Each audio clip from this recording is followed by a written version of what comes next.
going on, everybody? Welcome to Breakfast with the Brookses. We're super excited. Had some technical difficulties to be able to go live this morning. So we are bringing this. Here's what I know. Ain't no one monkey gonna stop the show. So for those of you guys who are tuned in on YouTube, I need you to say tuned in, right? Tuned in. For those of you guys who are on Instagram, thank you. I just want to thank you guys. Instagram gave us a great tip this morning. They said, well, why don't you record it for YouTube, do it live for us, because we're on live, because we're on our cell phone signal over there. And since the internet didn't want to let us be great this morning, we decided to be great anyway. We're going to be great anyway. So today, guys, we're going to talk about, for those of you guys who don't know us, maybe you're just jumping in, maybe you are clueless. Who are these people? They got their shirt on, a force when we're together. And Sheri says what? She's a movement all by herself. Let IG see it. I know we're going backwards. I am a force when we're together. I'm a movement by myself. And she a movement all by herself. Our kids bought this for us for our 20th anniversary, and we're just super excited. So they're not available on our website. We probably need to get some. Love the shirts. I appreciate that, Kat. So guys, listen really quickly. We had Instagram put a 1 in the chat if they were married. Right. A 2 in the chat if you were dating. Right. And a 3 in the chat if you are not in a relationship. It's just you, yourself, and I. Me, myself, and I. No, y'all don't want me to sing. So I'm telling you right now. No. Right. No, we're not doing that. Hey, Nikkei, good to see you. Good to see you. So guys, really quickly, let me give you a quick backstory. For those of you guys who don't know us, my name is Glenn P. Brooks Jr. I'm an author. I'm a relationship coach. I'm a speaker. We do workshops all over the country. Sheri and I both have written 7 books between the two of us. And I'm sitting here next to that beautiful light-skinned young lady right here. I'm Sheri Brooks Jr. I'm an author, speaker, relationship, and life balance coach. Wife, mother, grandmother, student. All that. And she does them well for the most part. She has her moments like everybody else. But I'll be honest with you, my wife is able to juggle a lot of stuff. And I'm awfully grateful that we are on the same team. And so Instagram, I appreciate you guys for being there live. YouTube, I appreciate you guys for hanging in there. Pardon the technical challenges. But babe, we have been talking for the last few weeks about this idea. We started with the sticky factor. The sticky factor, it's not original with us. We got that from Malcolm Gladwell in his book, The Tipping Point. He talks about a sticky factor, meaning that thing in a business that makes people want to come back over and over again. Right. We later took that into talking about how does that relate to couples and relationships and marriage. Right. And we basically said that the sticky factor in relationships is communication. 100%. And then from there, we went into breaking that down a little more, and we've been talking about love and respect. Well, those are 2 essential things that you need to have in your relationship. Women need to feel loved. Yep. And men need to feel respected in relationships. And let me tell you why that's so important. So when we talk about love and we talk about respect, most people can safely say that they've heard of unconditional love. Right. We've heard of that concept. You know, parents, you think about, no matter what your kids do, even if you don't like what they do, that doesn't affect how you love them. Does that make sense? And so therefore your love for them is unconditional. You know that it's supposed to work like that in relationships. It doesn't always. It's supposed to. But at least that's a concept that's understood. Right. It's not foreign to people. Right. And one thing that we talked about is that, when people say their vows, for better, for worse, for richer, for poor, for sicker, and in health, I don't think people really understand what it is that you're agreeing to when you say that. Because when you say those vows, if you really have that committed in your heart and you mean that helps you to define what unconditional love is. Because 100%. that means that no matter what happens, no matter what you guys go through, you're going to still love them through that. But unfortunately, what happens in most relationships, our love is conditional. It is. It's really based on you treating me the way I think you should treat me, you doing what I think you should do. Yep. And when you don't do those things, there's a problem. I don't feel so much love towards you. and unfortunately, guys, love is tested on a regular basis. I want y'all to put that in the chat, IG. Love gets tested. Yes. I posted something recently on my Facebook page Well, actually, I reposted it, and it was basically somebody was saying, love knows no boundaries, and I reposted and I said, "Is that true? Yes or no?" And I think real love absolutely has boundaries. Real love, legit love, authentic love. Has guardrails. Right. It's not, although it's unconditional, and I know that sounds like an oxymoron, it's unconditional in the way you approach it. In other words, I'm not going to let anything that you do change how I feel about you because I choose to love you. However, there are some boundaries here that love also is action. It's not going to let you run over me. Right. Does that make sense? Right. I think there are boundaries that are meant to protect and to preserve 100% relationships. There are certain boundaries that you have to have. I mean, you can't just, I think about the 60s, there was this whole free love thing. And everybody just loving everybody. Yep. There was no boundaries. And that was love with no boundaries. Right. And I don't want that in marriage. And I get that because really what they're saying is love knows no limits. In the sense that we will go through whatever we got to go through to love one another properly. Right, I understand that, but that word is tricky. Right. It's trickery. It's tricky than when you're talking about from boundaries. So here's what I want to do, and we're a little bit off kilter this morning because of all the technical difficulties. I'm trying to sort of bring this in a little bit, but today I want to talk about the crazy cycle. So I want to set this up, and guys, if you're on Instagram, Danae, thanks for jumping on live on Instagram. Y'all do me a favor. I am not sure what to tell people in terms of how to share this out live on Instagram. I'm just going to be dead real with y'all. I don't go live on Instagram very often, and so I don't know all the rules. And so do me a huge favor. If there is a component by which you share it live on Instagram, do that. And then put it in the chat. Tell me what that is so I can sound halfway educated. So I just want to let y'all know that. YouTube, y'all good.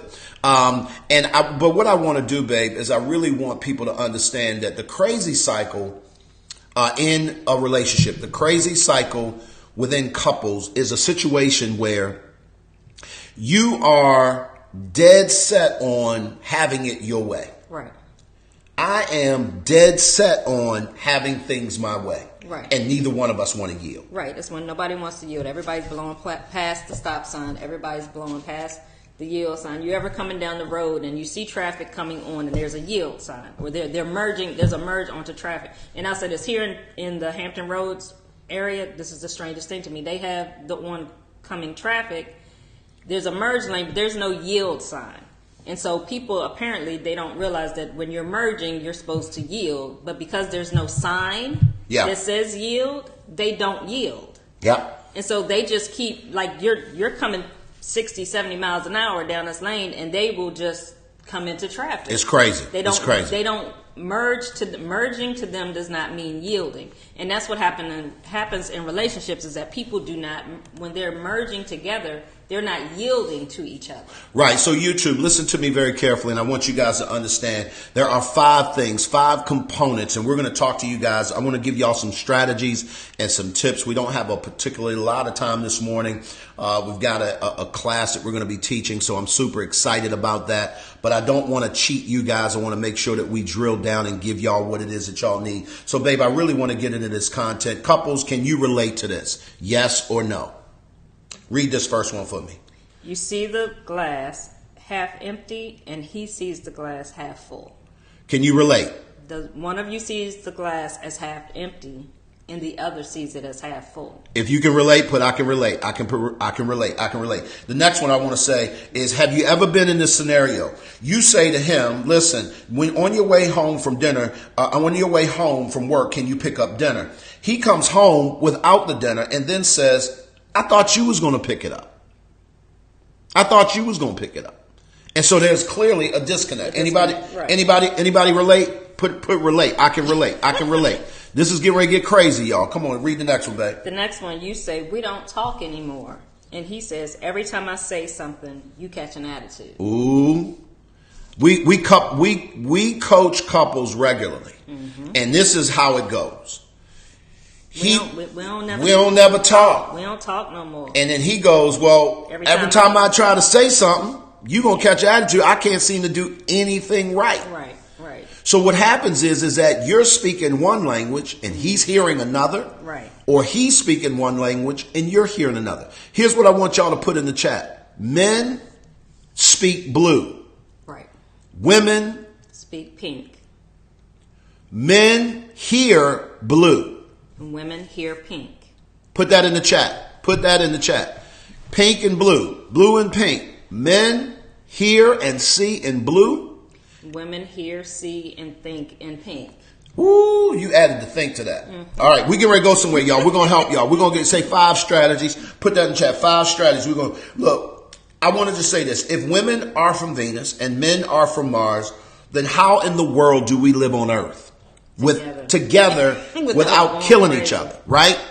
So today I'm going to talk about 5 specific strategies, babe, that we're going to go through today. And I think that it's going to really help people out. I want to talk about this a little bit. You and I have experienced this over and over again. I like to tell people that when you and I got married, we didn't have this figured out. Now, we like to say that we cheated. When we say we cheated, what do you mean? What do we mean by that? Because we had both had failed relationships before, we kind of came into our relationship knowing what not to do. Yeah. And when I say that, basically, I know for myself, because I had 2 failed marriages before, I pretty much knew if I just didn't do what I did in the first 2, I had a running chance at this one working. And so because I had taken time, done some self-discovery, had done some introspection about me, and discovered the areas that I was off in those 2 previous relationships, I realized if I just didn't repeat the same bad habits, the same bad or negative habits that I had in those first 2 relationships, we had a chance. Got it. And I think that was the same with you, that you realized that there were some things that you had done in your previous relationship that if you switched up those things, that was going to give us a running start. Give us a running start. Absolutely. Absolutely. So, guys, I want to talk about 5 strategies to be able to get off the crazy cycle. And unfortunately, most people, when they get on the crazy cycle, hey, Ellison, thanks for jumping in. Do me a favor. Hit the little arrow button. They're telling me that that's the button. I know I sound uneducated because I am when it comes to Instagram. It's okay. I'm always able to own my truth. I'm good. Do me a favor, hit that little arrow that look like a little direction button and share this out to as many people as possible. We're live on Instagram. We're pre-recording this actually on YouTube. And so we're having some internet problems here because of the storms last night, but we are making it work. And I want you guys to understand today we're going to talk about 5 strategies to get off of the crazy cycle. I think that unfortunately when we are coaching people, we are recognizing that people are staying stuck on the crazy cycle because they don't have strategies and they don't have tools, not because they don't love each other.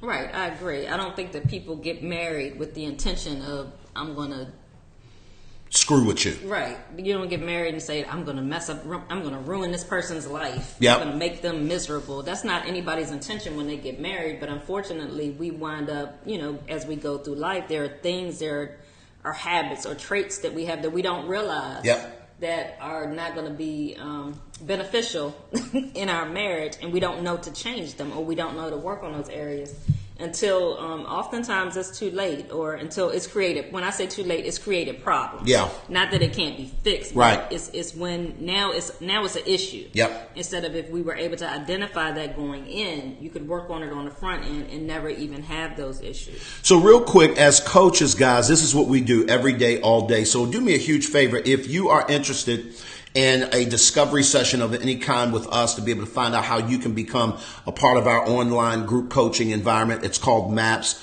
Marriages and Parenting Successfully. Do me a favor, Ellison or Kat or someone, put www.thecrcoach.com in the chat. And on YouTube, y'all do the same. Or you can also go to www.glennpbrooksjr.com. Yep. And also get the information to go to the learn more information about the maps. Absolutely. So, Nikkei, you're getting in a little bit late. We could not go live on YouTube because we are having technical difficulties because of the internet. The storms last night really jacked us. Where did y'all go? She is like, I was looking.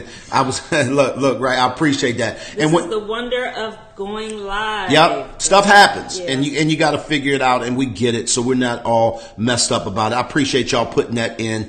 Yes, that discovery session today is absolutely free. It'll give you an opportunity for us to chop it up with you. One of the things we love about the Relationship Academy is we were able to get people in a group environment where two things happen. One, you have accountability, and the other, you have community. And I'll be very honest with you. We're 20 years old together in a relationship. This year we went over what we call 20 years in a row. And the reason we were able to do that was not because of our love. I need y'all to hear this. Right. It's not necessarily because we love Jesus, and we do. I promise you it had more to do with the fact that we had an incredible community that wouldn't let us fall, that would support us no matter what, and wasn't scared to tell us the truth. But we also had a level of accountability that allowed us to sustain growth. And I think, unfortunately, people don't recognize that the only way that you can sustain growth on any level, whether it's in relationships, your finances, your health, it doesn't matter. It's through accountability. Right. And the key is growth, that you have to be willing to continue to invest in yourself, continue to invest in your relationship. People get married, they'll go through premarital counseling, and they get married, and then they're like, okay, we good. No, it don't work like that. You have to continue to work on your marriage. You have to continue to invest in your relationship, because as life happens, as you both grow and mature as individuals, things change. Yeah, they do. And if you're not focused on that, if you're not focused on how to continue to grow your relationship, it'll grow stagnant. And when it gets stagnant, that's when you get that stinky smell, like something spoiled in the kitchen. Absolutely. And things can go left. No, and Ellison, you're 1,000% correct, and I got to address that. But the truth is that yes, and you have the will and the want to. Let me just be honest, guys. Accountability doesn't help. You see, most people think accountability, and we're going to go to the 5 strategies, but I really want to get this point across. Most people think accountability is about you holding me accountable, or you making me do something that I doesn't necessarily want to do. Do me a favor. Go study the word accountability. Go look it up. Don't just think you know what it means. I did a word study on it recently. And it blew my mind that accountability actually falls more on the person than the person who's holding you, quote, accountable. Right. So, for instance, if I want to be held accountable, it is my obligation. That's one of the definitions of accountability. It's the person's obligation to basically submit themselves to a process. Right? And so when I submit myself, I willingly go and say, I want to be a part of a process that helps make me better. That is what true accountability looks like. So it's almost as if, in the truest sense of the word of accountability, if you don't have the will to do it, you're not going to allow yourself to be accountable. Right. That you're not going to ask for help. You're not going to say, I'm doing this wrong. You're not going to come to any conclusion. You're not going to do any of those things. Why? Because you don't want to be accountable. So 100%, you absolutely have to desire that, or accountability won't even come into the equation. So that's why when people find themselves in the MAPS community, they're investing in themselves. They're coming into that community specifically to say, listen, we don't know what we're doing. Right. So again, go to the crcoach.com. We're going to get into the 5 strategies. If you're ready for number 1, put ready in the chat. Put ready in the chat. We're almost done.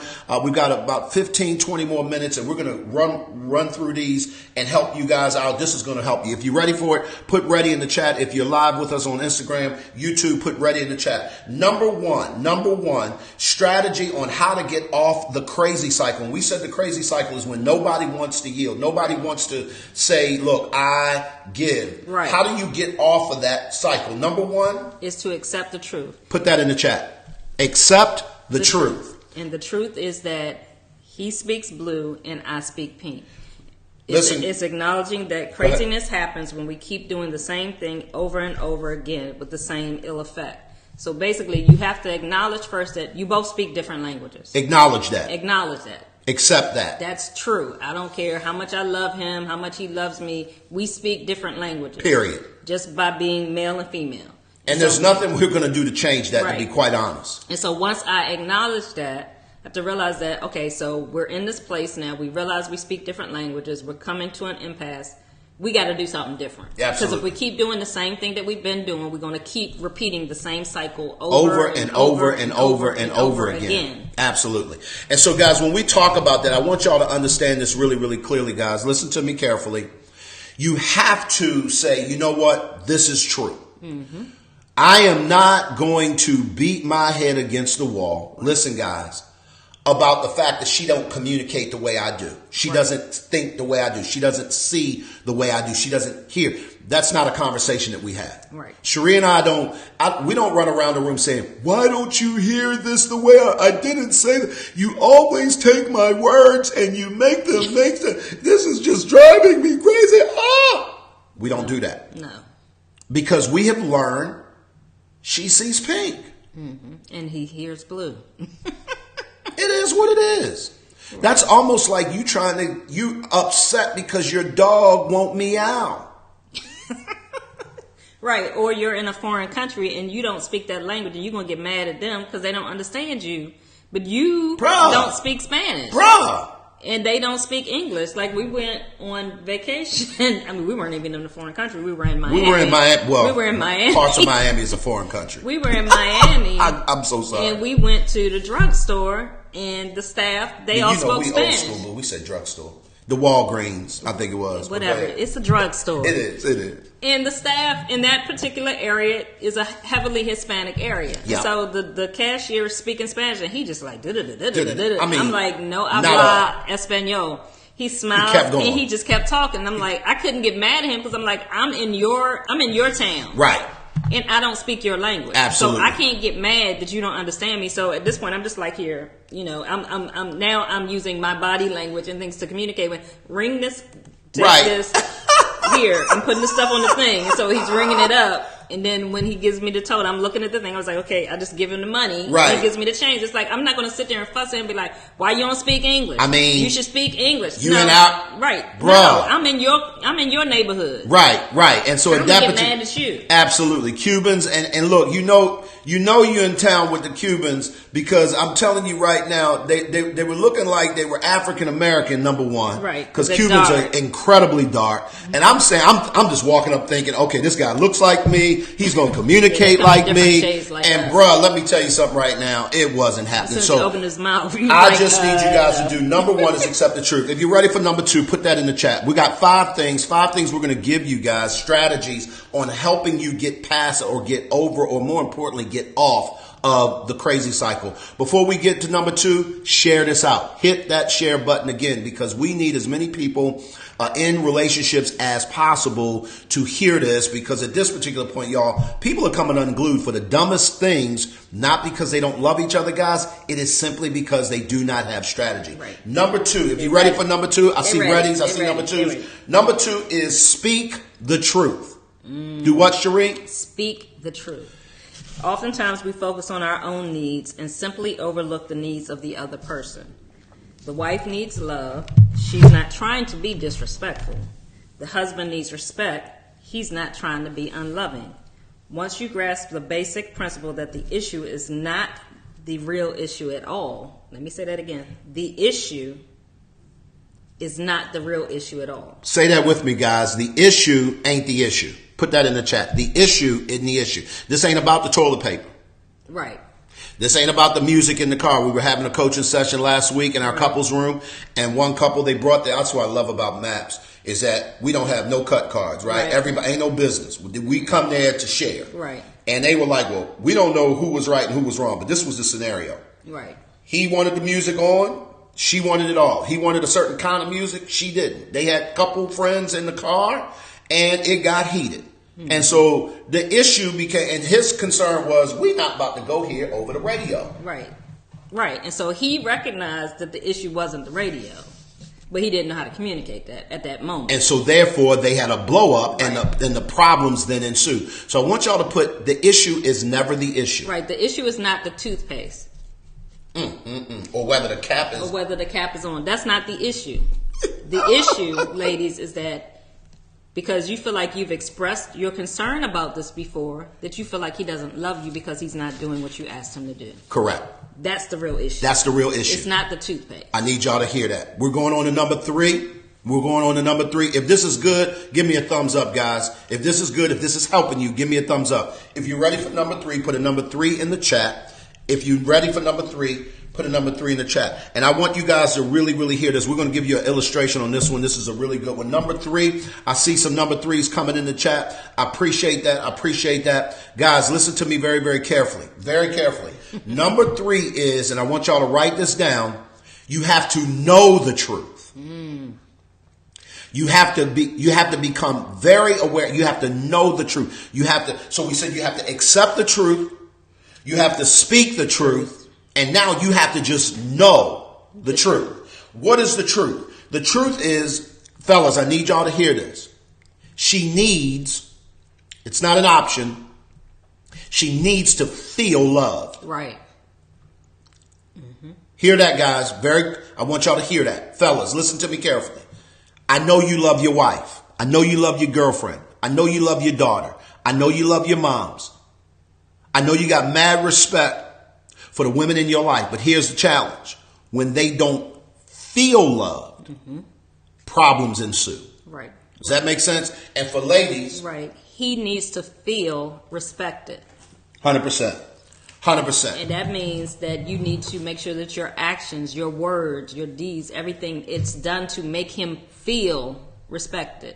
Now, this can get tricky because we often talk about it's not your responsibility to manage somebody else's emotions. And that's not what we're talking about. That's not what we're talking about. But I need to create an environment in my home that he feels respected. So that means I'm not going to go at him in front of the children, because that's disrespect. That's going to make him feel disrespect. Yep. I'm not going to go at him in public. It doesn't mean you won't confront me. Right. That doesn't mean we're not going to have a conversation. It doesn't mean you're not going to have a conversation. Right. But I'm not going to do it in a way that's going to make him feel disrespected. 100%. I'm not going to, we out in public and he does something and I'm not going to start talking to him like he's a child. Right. Because, guys, I'm going to tell y'all a secret, and if y'all have heard us any length of time, you'll understand that when a man feels disrespected, he wants to do one or two things. He either wants to fight or flight. Mm-hmm. One or two things. When a man feels disrespected, he will leave you or he will fight you. And he may leave you mentally and emotionally. He may not leave physically, but he's going to check out. And he won't fight you necessarily physically. Right. Emotionally, now he ain't got nothing to say. His way of fighting is shutting down on you. Right. His way of fighting might be to argue you down. His way of fighting might be to emotionally have the disregard for you. Do y'all get what I'm saying? Right. And so oftentimes when we don't think about how what we do is going to make the other person feel. Yep. And this is for men and for women. If you don't consider the other person in what you're doing, and that's all this is about. This is about considering them and how, if I do this, how is that going to affect them? How is that going to make them feel? I love it. If you just simply keep that in the back of your mind, whenever you're speaking to your mate, whenever you're doing anything, how is this going to consider how it's going to make them feel? I love it. Then that will eliminate the whole thing, because now you'll be able to go to the end and reverse engineer it. Right. If this is helping you, put a thumbs up in the chat, guys. If this is helping you, give us a thumbs up. Last illustration. I want you guys to think of love and respect as oxygen. For a man, and I got a hose. I grabbed my hose from my CPAP machine, the backup one that's clean.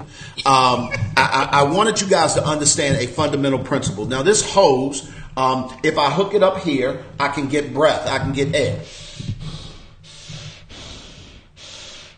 Okay, y'all see that? I want you to understand that for a woman, my hose, for me, when I speak love, I'm breathing life into her. She's inhaling, I'm exhaling. Does that make sense? When I speak and I make her feel love, I'm breathing into her. Mm-hmm. I'm giving her life. Does that make sense? When she respects me or she learns how to honor me, she's breathing life into me. Go ahead. Do y'all see that? Here's the problem. It's okay, baby. We'll clean it. When you do not speak lovingly or your wife does not feel like she's loved, what happens is, guys, is that it's like you do this. you tie a big knot into her hose. Just hold that in. And so now you got this big knot. Put it over here so IG can see it. Yeah, hold it up. And now I'm trying to, look, I call myself speaking, but I said it already. Hey, babe, do me a favor. I didn't tell you that I needed to pick up the clothes, but can you pick it up because I'm hurrying up and I'm going. Total disregard for her time. She's not feeling the love. She's not feeling the love. Know what that means? She's not getting any air. And when people don't get air, what happens? They die. They die. Before they die, they start fighting. Right. They're choking. You're choking them. You're grasping for and so now the fight looks like this ongoing crazy cycle. Right. You're going back and forth. Same thing for her. Right. If she's disrespecting me. Right. So why you ain't do this? Why can't you ever do what I asked you to do? Every time I ask you to do something, you don't ever do it. You're just nasty. Y'all see the fight? I'm fighting for air. Right. I'm fighting to breathe. Mm-hmm. So I need you guys to understand, and I hope this is making a ton of sense, guys. I hope this is making a ton of sense, where I'm saying to us, if we do not fundamentally understand that this is not optional, right. The guy is not screwing with you. Right. It's not that he doesn't like you. He doesn't understand that he's cutting off your life supply. Right. Does that make sense? Right. Does that make sense? Yep. Number 4. Y'all ready for number 4? Did that help, y'all? Did that help? Did that help? Number 4. Talk to me. Mm-hmm. Talk to me, guys. Number 4. Did that help? I want you to put yes, it helped. Yes, it helped. Mm-hmm. Or no, it didn't. I don't understand. Mm-hmm. No, it is. It is helping. Okay, great. So almost there. Okay, so number 4, we said that number 1 was you need to accept the truth. Number 2 was you need to speak the truth. Number 3, you have to know the truth. And so number 4 is that you have to walk in the truth. So it's one thing to accept it. It's another thing to speak it. It's another thing to know it. But it's a whole nother thing to put action steps to it and walk this truth out. Mm-hmm. And that's one of the things that Sheri and I have been practicing. Say practice. Practice. Say practice. Practice. Practicing for the last 20 years is walking this thing out. Right. Because when you walk, it leads to something else. That's number 5. We're going to give that to you. But before we do that, I want you guys to hear these 2 things. Fundamental truths you need to understand. When walking in the truth, guys, you need to understand that men hear criticism as contempt. Mm-hmm. Women feel silence as hostility. Right. So if you're not, as a wife, if my husband is not talking to me, I'm assuming, okay, something's wrong. Or he's being mean. He won't talk to me. He's why won't you talk to me? Why won't you talk to me? I did talk to you. Why won't you talk to me? And my feelings are hurt because he won't talk to me. So I feel that he's doing this on purpose. He's not talking to me on purpose to hurt me. Correct. And I need you guys to fundamentally understand that. So, but when men hear criticism, when you are constantly negative on his back, I'm going to put it, when you nagging. Yep. When you are constantly nagging your husband, when you constantly coming at him, everything you come out your mouth is something negative. You're always pointing out the negative. You're not affirming him. You're not speaking about the good that he does, but you quickly point out the bad that he does Jesus. When he misses it. The fact that he didn't take the trash out that one time, you're going to make a big deal out of it instead of talking about the 20 times that he did. Or if you flip that and I didn't get it right 5 times, but I got the one right, you're not going to... You don't acknowledge You're not going to acknowledge the one that he did it. It's like in your mind, you're like, well, you're supposed to do that anyway. That's what you're supposed to do. Instead of saying, hey, hon, I appreciate that. And which makes me say, oh. And tip, ladies, I got a tip for you. Mm-mm. When you affirm your man, and this is going to sound really elementary, and men, I'm not trying to offend you in my saying it, but I've learned this over the years and with other couples. Y'all had to understand, she was married twice before me. And she understands. When you affirm a man, when you give him attaboys, you tell him he's doing a good job, that's going to make him want to do it again. Because men like to know that they're doing a good job. I know that's right, baby. Did I do a good job? You did a wonderful job. No, that's right. I know that's right. They need that. That's something that they need. They need that affirmation. And if you're not giving them that affirmation, so this is the guy that's on the job. He's working. your husband is working at work and he's hard at work and he gets all these accolades at work. He's being promoted at work. And then he comes home and all he gets is negativity about what he's not doing. You ain't helping with the kids. You ain't helping with the laundry. You ain't helping with this. Even though it may be true. I'm not saying it's not true, ladies. So it's not like you're making this stuff up. But I'm saying find the one thing that you can affirm him on the fact that you go to work every day and you're doing a great job because you're a great provider. Because if he's doing all that at work, that means he's putting it in at work. So affirm him for that. And one of the things I need y'all to understand, guys, the whole point here, I just need y'all to understand, ladies, that when he hears criticism, what he doesn't hear the constructive part of it. Right. Not by nature. He has to learn to do that. We have to learn to do that. Right, what he does here is the contempt behind this. Right. And you know what they say about contempt. The truth of the matter is that familiarity breeds contempt. Right. So the longer you're in a relationship, the tendency is because of the familiarity. Listen to me carefully, guys. You will then continue to criticize in efforts to change.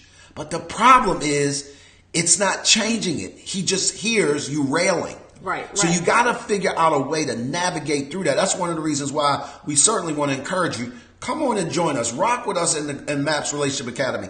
If you don't already have a community, if you don't have a group of people that can help you walk this process completely out, we're available. If you do, get involved, get connected, and make sure that you're getting your needs met, because at the end of the day, that accountability is what's going to change the game for you. Right. And one last thing I just wanted to say in regard to that. There is a way to have the conversation with your husband about things that you may want them to do more, but it's in the way that you deliver it. That's where that contempt comes. When you're nagging, when you're saying it with an attitude, that's when they hear contempt. Yeah. And if you're sitting down and you guys are just having a conversation, it's like, hey, boo, the other day you didn't do this. Notice she said the other day. I want y'all to practice that when you're not in crisis. Right. When you're doing it in the middle, you're going to have an attitude. You're going to be bothered. And so you don't, just like with your children, people always tell you as parents, you don't want to deal with your child when you're angry. Yeah. You don't want to address them. You don't want to discipline them in your anger. Come out right. The same thing with your spouse. 100%. You never do that in anger, because when you do, it creates a bigger problem, because it exacerbates it. It makes it seem like it's something way much bigger than what it is, because now you get all this emotion, all this other stuff fueling it. So you wait and have the conversation when you're not angry, when you're 100%. Not upset, and you still have the conversation with Absolutely. them. But that way it doesn't come across nagging. It doesn't come across in a way that he's going to feel contempt, because now I'm not fussing at you. Last thing, baby, because we got to get out of here. Okay. Number 5. If you're ready for number 5, this, again, we said number 1 is accept the truth. Number 2 is speak the truth. Number 3 is know the truth. Number 4 is walk in truth. And number 5, I need y'all to understand that, is grow in truth. Mm-hmm. So Sheri and I are at a place in our life where we're working on everything growth. Mm-hmm. Like, we're not interested in dead things. Right. Let me just say that. We understand fundamentally that dead things do not give life. Mm-hmm. It's against the nature of something that's dead. So if your relationship is dead, it's going to start stinking. Once it starts stinking, it's going to start decaying. Once it starts decaying, now it's over, right? Here's what we recognize. In order for us to continue to thrive in our relationship, individually, we're going to have to keep growing. Y'all need to hear this. YouTube, are y'all listening? Instagram, are y'all listening? You're going to have to keep growing. I want y'all to hear this. When he honors her as first in importance, and she respects him as first among equals, the marriage works. Right. Growth is when I can continue to honor her as first in importance. Listen to me carefully, fellas. There are some days where, although your priorities are such that you're not thinking about your wife, and I understand that. You're going to be late for work. You don't have time to fix her breakfast like you normally do. Here's how you make her feel important. Have the conversation. Mm-hmm. When you wake up, hey, babe, I woke up late. Oh, my God. I'm running late for work, but here's what I'm going to do. I'm going to leave you $5 or $10 on the thing if you can stop by Starbucks today. I know I normally make your coffee, but I'm running late. I got to go. She's still asleep. I'm running late. I just want to let you know. She's going to be like, Okay. As opposed to, She's not important. So you get up, you get dressed, you disappear, boom. She wakes up, no you, no coffee, no nothing. That's y'all's normal routine. And she's trying to figure out what happened. Right. She has no idea that you got up late. You don't talk. You're not going to communicate. And so therefore you allow that elephant in the room to get bigger. Mm-hmm. And that's the way your life is characterized. And I'm just giving you one thing. But when you compound that with many things, right. Problems. Right. Make sense? Mm-hmm. So here's what I need y'all to do. Please, please, please understand that she needs to feel honor. When you honor her, it's first in importance, and she respects you first among equals, the marriage works. And I'm going to give you guys a bonus. I know y'all didn't ask for it. Sheri, what is the bonus? What is the bonus thing that we want everybody to leave with today? Somebody has to go first. Say it again. Somebody has to go first. Say it one more time. Somebody has to go first. Put that in the chat, guys. And so what that means is that you can't wait and say, well, I'm not going to respect him until he starts loving me. Y'all going to just continue to go through the cycle. Somebody's got to decide, well, I'm going to be the change that I want in my relationship. Mm-hmm. I'm going to change first. Mm-hmm. I'm going to start showing him more respect. And in my doing that, prayerfully, he'll start loving me more. But if you sitting around waiting, sitting in the corner pouting, expecting something to change, but you're not changing, it's not going to happen. Somebody has to go first. And that's the thing that we hear over and over and over and over and over again. In our coaching practice. With couples is that, well, I ain't doing it because he ain't doing it. And it ain't fair. Why I always got to be like, it's all. And my answer to that is that you're the one that said you wanted your relationship to work. If you're the one that wants it, you're the one that should do the work. Ooh, say that again.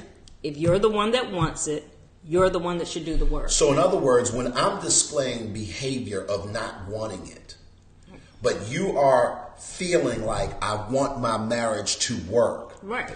What you're saying is that rather than expend the energy to make me change and want to make it work, what you're going to do is take the energy that you're giving to me that I'm not giving back to you, and you're going to put that energy back in yourself, grow to the point to where you are going to do every single thing every day that you know to do, regardless as to what he says, regardless as to what he does, and you're going to show up and change, and by changing, you grow. Right. And what I know about growth is what? Attractive. Growth is what? Attractive. And you cannot change another person.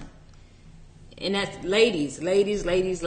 You cannot change another person. Men, you cannot change another person. The only person you can change is yourself. Point blank. And so you have to focus on you and doing what you know is the right thing to do. Yep. If you're doing all that you know to do that. Yep. And then what comes from that will come from that, but at least you will know you have done all that you could do. And at the end of the day, but you can't sit on the fence and say, well, I want this to change, but you're not doing nothing. It don't work like that. It just don't. Well, guys, that's all we have for you guys today. Next week, Lord willing, we're going to have a couple. We tried to get them on this week. They were traveling. They couldn't make it. But we're really trying to get a couple on who has embodied this entire process. Yes. They're clients of ours. We have seen them grow from a place of obscurity. It was just really, really bad. And so my hope is A, our internet is working properly next week. B, we'll get them on the show and we'll help you guys see what right actually looks like. So guys, listen to me very carefully. Share this out on Instagram. We got to run. I appreciate your time. God bless America and nobody else, as Chris Rock would say. And at the end of the day, guys, here's what we know to be true. We all need some help. Y'all be good.